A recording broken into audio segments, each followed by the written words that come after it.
What is going on, everybody? Welcome into a brand new show here on FanDuel. It's the FanDuel Fantasy Live Q&A, where every weekday here at 4 p.m. we're going to be answering your questions around MLB DFS. And the intent of the show was to be a supplemental thing for our solo shot listeners, the podcast I have on the numberFire or the FanDuel Daily Fantasy Podcast feed. And it's playing out perfectly here today because unfortunately there has been some news that has broken since we recorded that podcast this morning with Juan Soto testing positive for COVID. There is some funky weather going on out in Washington, so a lot of stuff going on here for today. What we're going to do is going to go through different lineups as they come out. I'm going to answer your questions, whether it be on YouTube or mostly Twitch. Those will be the two main ones we'll be answering questions from throughout the day today. So if you're watching elsewhere, I'd gravitate that way if you want your question answered. And if you just have any question you may have about MLB DFS, I am game to answer those right here. As of now, only one lineup has been posted. That is the Yankees lineup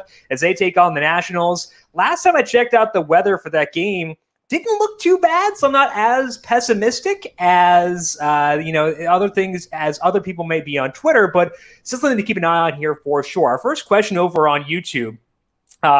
Question: what is considered a quality start on FanDuel scoring? So FanDuel scoring is it's the same way as it is for a regular quality start in Major League Baseball, and that is whenever a pitcher goes at least 6 innings and allows no more than 3 earned runs. So if a guy goes 7 innings, allows 3 earned runs, or 6 innings, 3 earned runs, 7 innings, 2 earned runs, does not matter. That is a quality start. That's something to consider. 4 points is definitely no slouch by any means. And if they don't get a quality start, they're probably not doing a whole lot for you anyway from a DFS perspective. So definitely want to gun for those. Try to get those wins as well because those can help you out your scores pretty significantly. All right, let's take a look here at the Yankees lineup for today, as that is the main one that has been brought in so far. And I'm going to scroll through a bunch of tabs. So if you have any questions about my tabs or why I'm on certain sites, et cetera, hit me up. I usually go to baseballpress.com/lineups, check out lineups as they come in. And one thing we talked about on the solo shot this morning is I'm going to be focusing on Garrett Cole and Max Scherzer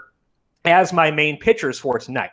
However, there will be times where I have to use guys facing Max Scherzer. And as mentioned there, if you're going to use a batter facing Max Scherzer, you're probably going to want them to be left-handed because Scherzer's strikeout rate goes down 7 percentage points against those guys. And we know we want to minimize strikeouts always. He also allows enough hard contact and enough fly balls. And as we pull up the Yankees lineup, we see a switch hitter, Aaron Hicks, is batting leadoff for the Yankees. Aaron Hicks, I think, is $2,600 on FanDuel for tonight. So another potential value play if you're trying to get up to guys like Garrett Cole, that can help out quite a bit. Yeah, Hicks, $2,600 batting leadoff for tonight. And I think that as I was filling out my initial builds for this slate, I did wind up occasionally having a Yankee in there, even if I'm just going with my default tournament lineup, and that guy was Hicks. And I was assuming he'd bat 5th, but hey, he's going to bat leadoff. I will certainly take that. I'm definitely not going to complain about that. So Aaron Hicks, $2,600. I think that the first emerging value on this slate based on the lineups. We pull up last year's numbers here on Fangraphs. Aaron Hicks against righties, 35% hard hit rate, 43% fly ball rate, 29% strikeout rate. So Hicks will strike out. That makes him kind of high variance and a little bit risky, but I still think he's worth that despite that. So Aaron Hicks, if you decide that you want to go with a Yankee, definitely someone who could fit in pretty well there. Question here on YouTube. I love 2, 3, 4, 5 for Los Angeles, which will most likely be Max Muncy, Justin Turner, Cody Bellinger, and Corey Seager. Your thoughts on that? So in a vacuum, Aaron, I do like all of those players. The question that I have is, can I afford them? Because I'm probably going Garrett Cole a lot of the time. Garrett Cole will be my cash game pitcher if I decide to play cash for tonight.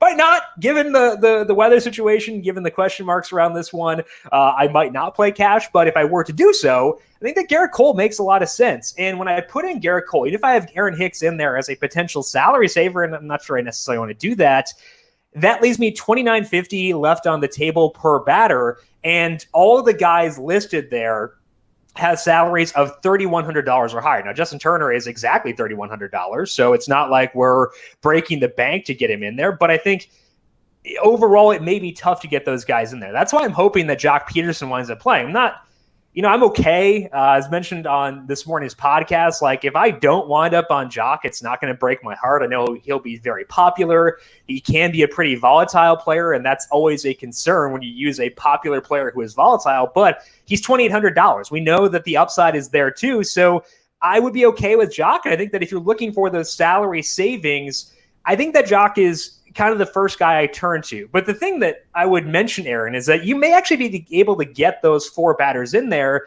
if you stack the Giants. And I don't mind stacking the Giants because I've got to stack 2 teams on this slate.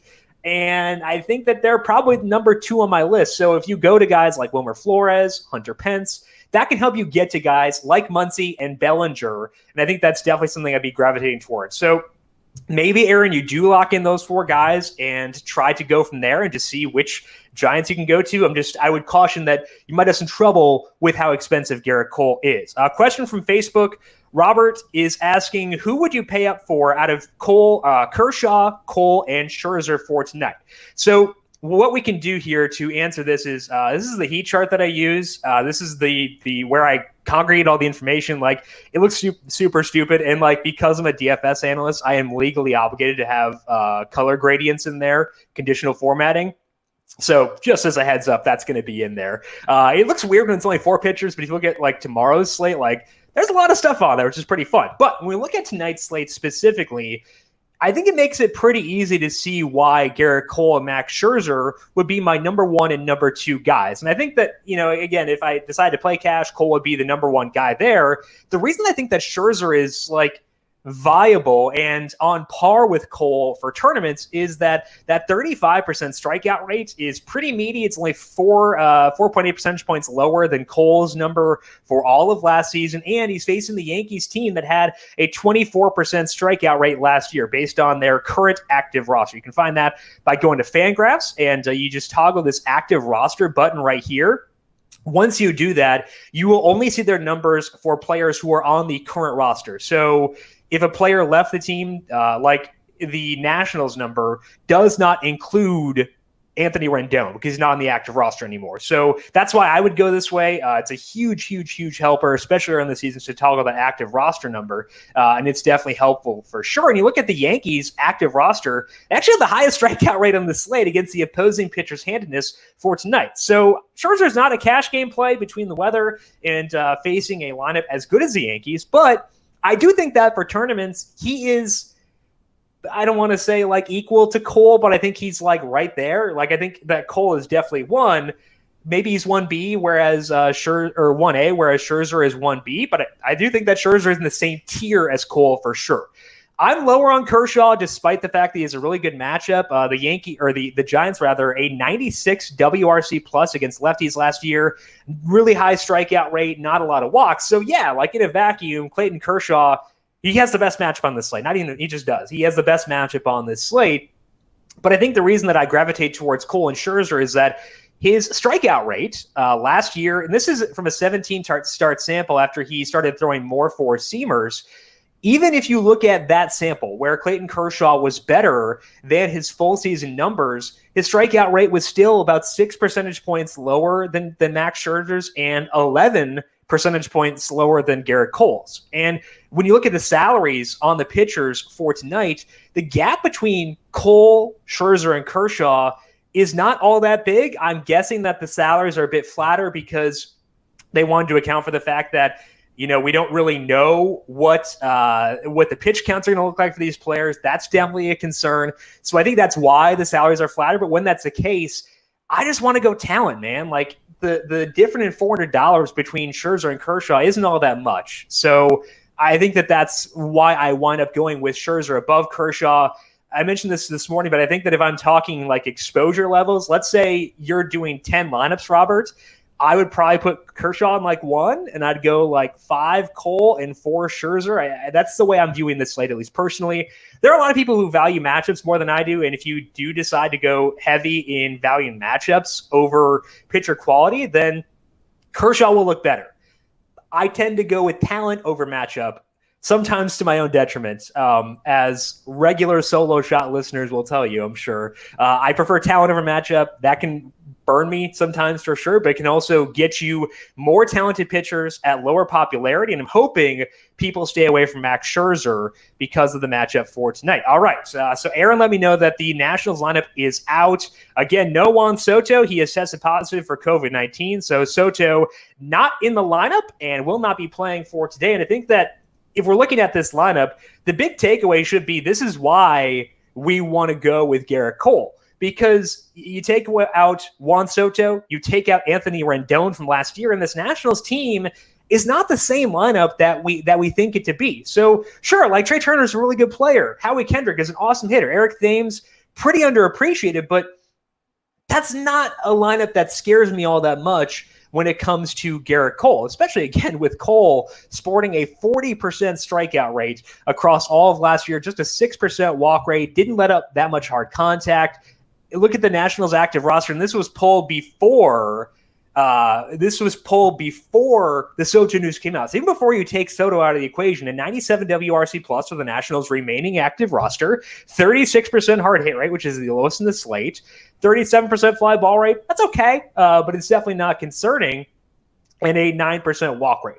They don't strike out that much, which I definitely think that is something we should consider because we do want to make sure we are targeting higher strikeout opponents when totally possible or when we can. But I'm not going to avoid someone like Garrett Cole just because he has a middling matchup rather than one I want to actively seek out. So I think that you could potentially go at some Nationals players from a DFS perspective here, but I think the main allure for me is checking out these Yankees, checking out guys like Aaron Hicks. Brett Gardner's fine. I don't know.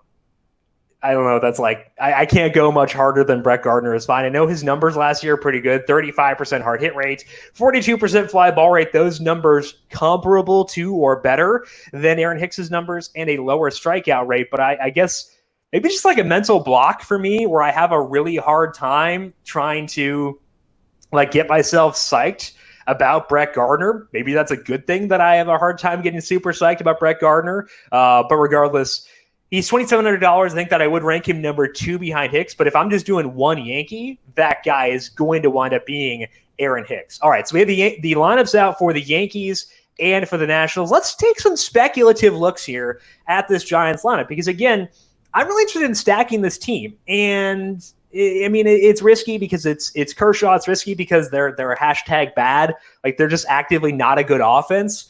But I think it's a worthwhile risk when we have only 2 games on this slate. So I'm going to look at this prospective Giants lineup, the projected one over on numberFire.com. They have Austin Slater batting second. And Austin Slater did not have a super big sample last year, but the reason he is potentially on this team is that he can hit lefties. So when we're talking about Clayton Kershaw specifically for this one specific game, I want to seek that out. And Austin Slater is literally the minimum salary on FanDuel for tonight. And yeah, it's a small sample, but 49% hard hit rate, just a 21% strikeout rate.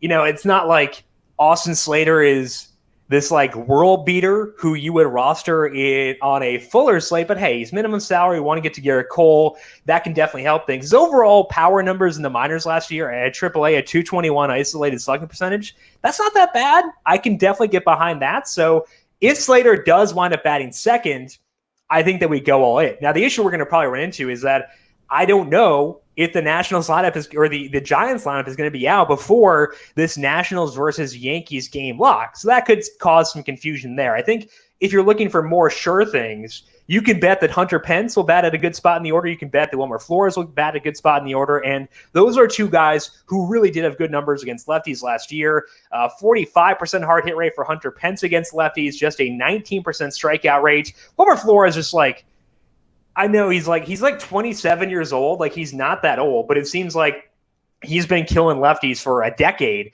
at this point. Yeah, 28 years old now. But it seems like he has been just mashing against lefties for a decade at this point. It's because he has. So if you are looking for value plays on this slate, you don't want to go at someone who is facing Max Scherzer, I think that Flores and Hunter Pence are the main guys. Like, look at how stupid these numbers are. Wilmer Flores, just good throughout his entire career against lefties. 218 ISO.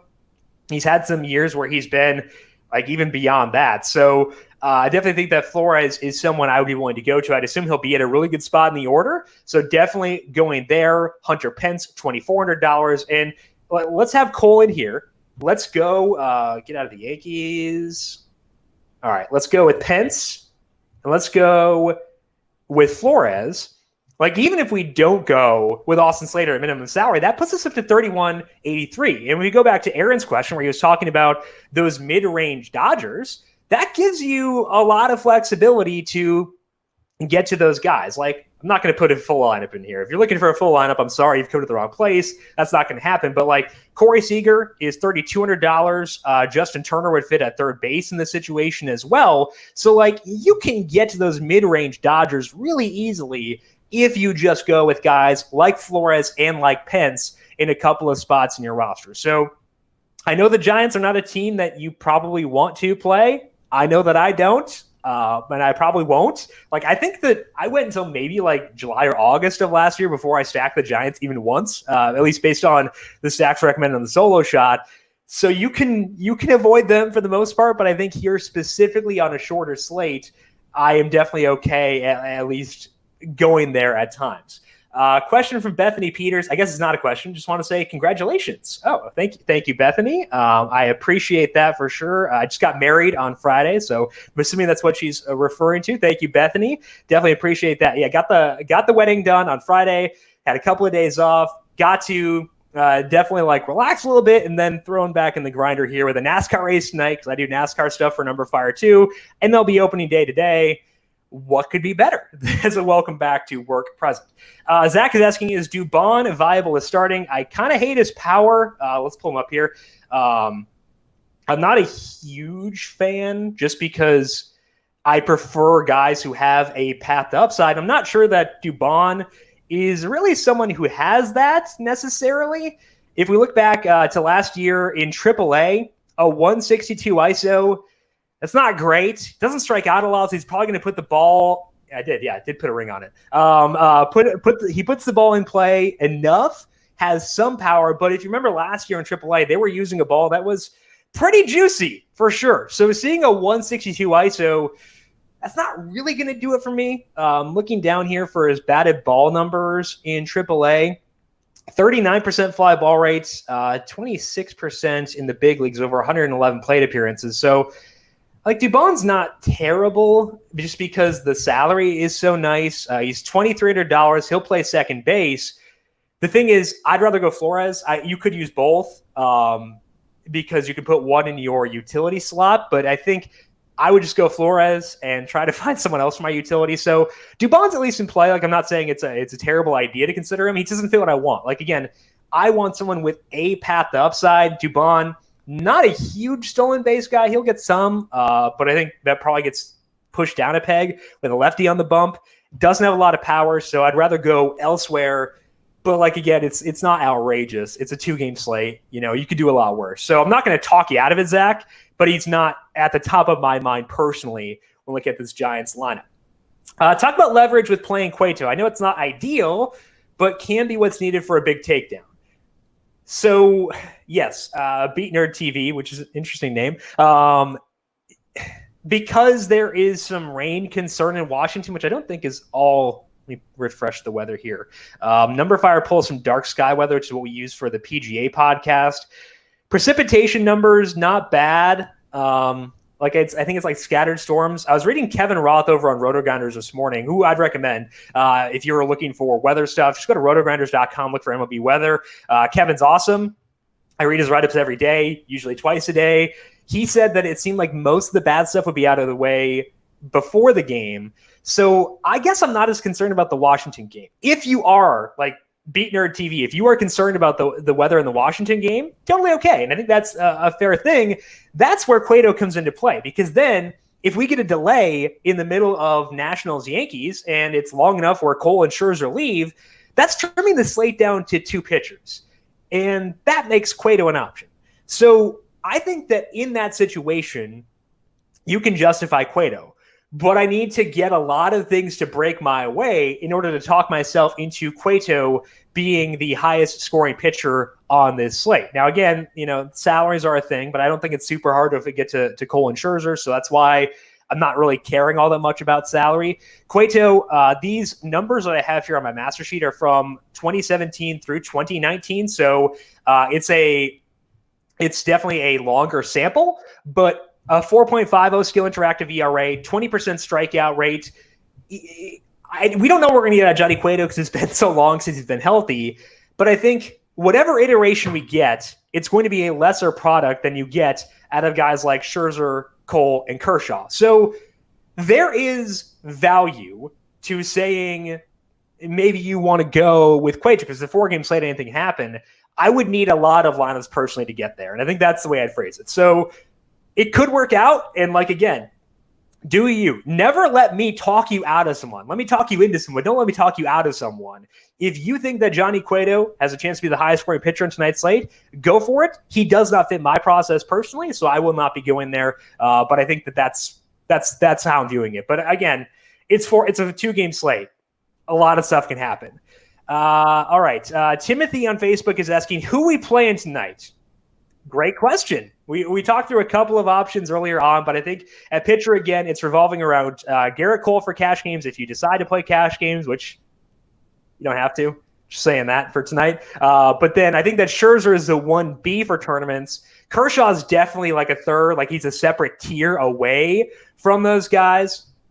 And then Cueto, not really a consideration for me. From a stacking perspective, I would say the Dodgers are number 1 for me by a wide margin. I know that I am not being contrarian in saying that, but I think that even with that being the case, where we know the Dodgers are definitively going to be the most popular stack in tonight's slate, there are ways you can get different. Let's look at the projected lineup for the Dodgers for tonight. Austin Barnes is in there.